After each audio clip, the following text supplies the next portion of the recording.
A tar airport in the middle of the desert. After a 10-year hiatus, commercial flights are landing here once again. On board, 150 visitors from Europe are already taking their first snaps of the trip. They're greeted by a welcome committee, the same one every week. Did you have a good flight? The governor greets the visitors in person. For some, it's the first time, while others are returning. It's been a while? Yes, 8 years. 8 years. Very happy to see you again. Thank you, thank you. The Mauritanian authorities are delighted to see the tourists return, attracted by the chance to see a region that was, until recently, inaccessible. Yes, it's the first time I've been here. You are with Sedamed's group. The trek is discreetly monitored by authorities. They want to avoid any incident. Memories of a decade-long crisis still linger.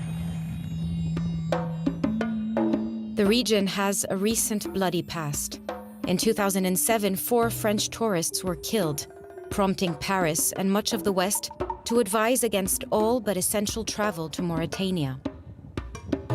That meant tour operators were no longer insured to work in this part of the Sahara. Tourism collapsed overnight, but in the 8 years that followed, there wasn't a single attack in Mauritania. A security perimeter was established around Chinguetti and Ouadan.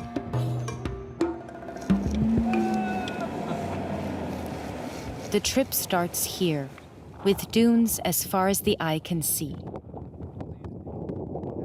Philippe has a long-running interest in the Sahara Desert, and coming here has been a dream of his for years. It's sometimes worth ignoring advice. To see such beautiful landscapes, well, sometimes it just makes us forget all the dangers.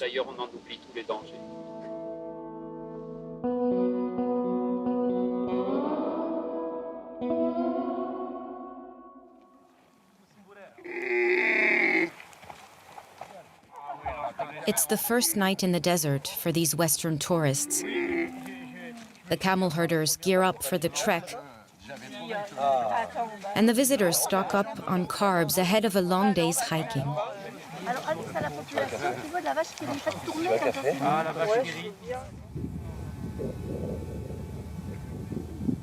For most, it's the first time in this vast desert, and none of them feel threatened.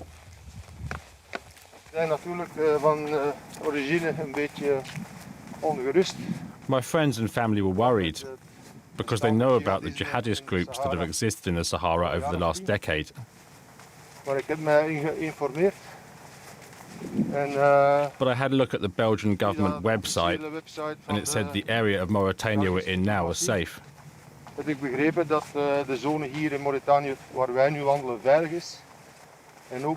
My insurance company says there's no problem and that I'm totally covered.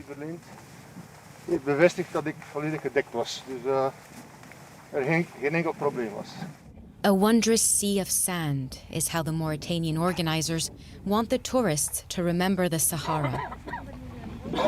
To satisfy the Westerners' search for wilderness, there's no expense spared.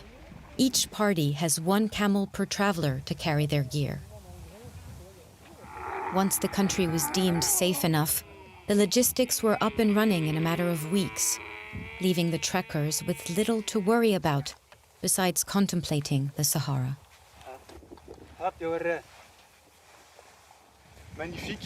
It's wonderful, splendid landscapes. It is really very pleasant. They're about to walk 200 kilometers in 15 days. With not a tree in sight, at noon, the party's looking for cover from the sun and wind. For some, like Yvan, the reopening of the Mauritanian Sahara is an opportunity. The most difficult thing is to reassure clients about what's happening in Mauritania. So right now, we consider that there is no problem in sending young French people in the context of our tours here. Tourists and professionals both want the same thing, to be able to travel safely in eastern Mauritania. But it's no easy feat. The zone under surveillance is twice the size of France. Every day, 3 military planes fly over the region on the lookout for any suspicious group. The army upgraded its equipment in 2011, hoping to make the jihadist attacks of the 2000s a thing of the past. Their infrared cameras can identify men and vehicles, allowing them to immediately alert teams on the ground. Here, the rapid intervention brigades are constantly braced for action.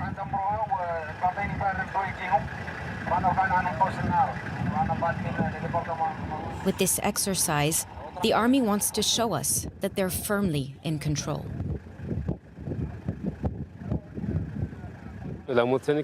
Mauritania has adopted a broad strategy: political, military, judicial, and social. There have been education campaigns aimed at religious authorities. There have been acts of repentance by jihadists.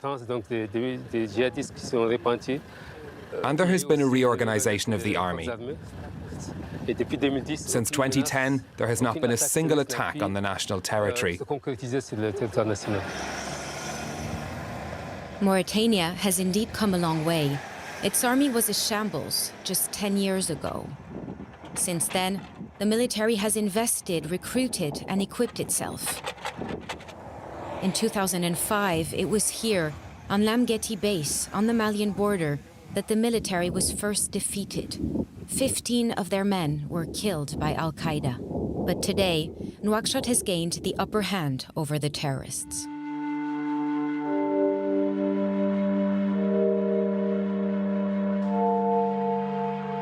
Wadan is right next to the Red Zone. A former commercial hub built in the 11th century, it is discreetly patrolled by security forces.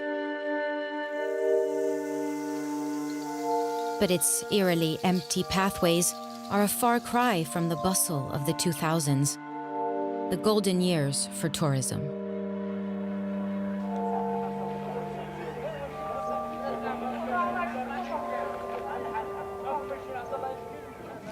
We're just walking by the mosque.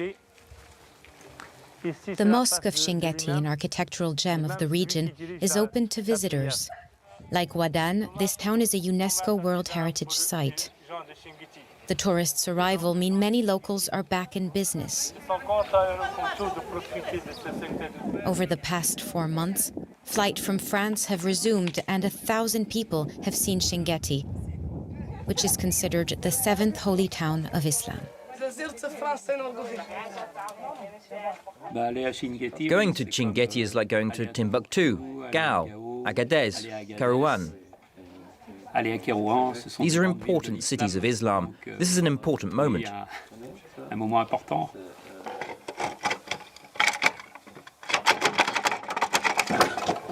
Behind these doors, Chinguetti's heritage has been for a long time out of the Western public's reach. This man is one of the last guardians of these Islamic manuscripts. Unfortunately, it's lost its cover. We don't know how old it is. A wealth of knowledge, scientific, judicial, and religious, lies within these cardboard boxes.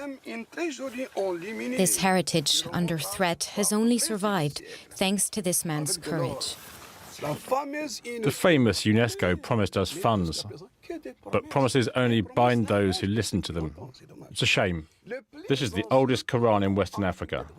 UNESCO's unkept promises regarding the heritage anger him. Despite the tourists' return, he's worried about the region. Like the candle that burns to provide light to others, when there was a mass exile, all the families left Chinguetti, except those who really cared. They stayed to look after this heritage no matter what. They need to be rewarded. If not, they'll become like the Taliban. They used to be wise, but they left the tablets. They took up rifles because they thought rifles had more to offer. The battle is not over. Eastern Mauritania is still fragile. Once the provider of thousands of jobs, the tourism sector has had to start over from scratch.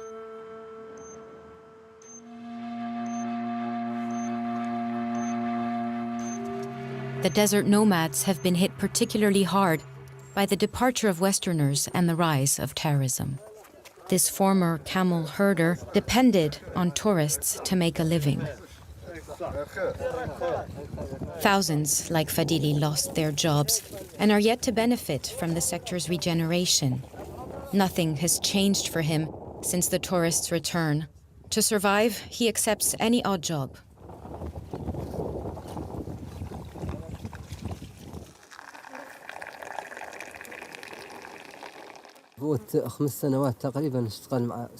We used to work with tourists, but when they leave, we go into town to look for new clients.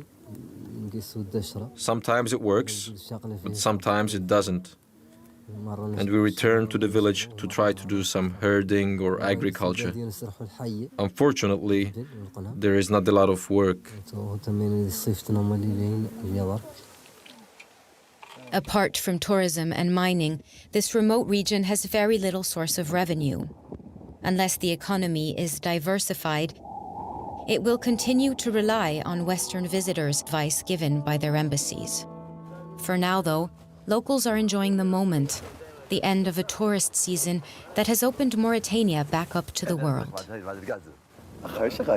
It's been a while I haven't seen you, Sheikh Ali. It's a pleasure to see you here. The location is great, and we have potential. The region is beautiful, and tourism reunites people. The sector went downhill for 10 years, but now it's back on its feet. It's been 10 years since we've had a moment like this. This part of Mauritania has found some peace. But for how long, no one knows. For now, the desert's inhabitants will continue their timeless rituals, be it a tea, a prayer, or a song.